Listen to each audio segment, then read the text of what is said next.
विश्वविद्यालय माननीय शिक्षक शिक्षयित्रीवृंद तथा कर्मचारीगण प्रयास जातीय संस्थानर प्राक अधिवेशन को आपण हार्दिक भाव में स्वागत करुछि।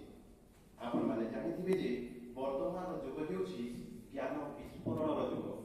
प्राचीन वेद वेदांत आरंभ करी आधुनिक वैषयिक ज्ञान और कृत्रिम बुद्धिमत्ता जहाँकि एआई भाव जना एआई पर्यंत ज्ञान जगत आज व्यापक और संप्रसारित सेही समस्त ज्ञान को एकीभूत करने निमित्त सफल उद्यम करिसंती भारत सरकार।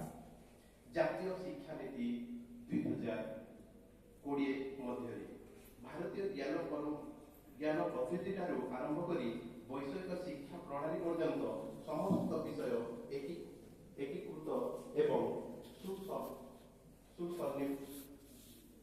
सुसंनिहित करा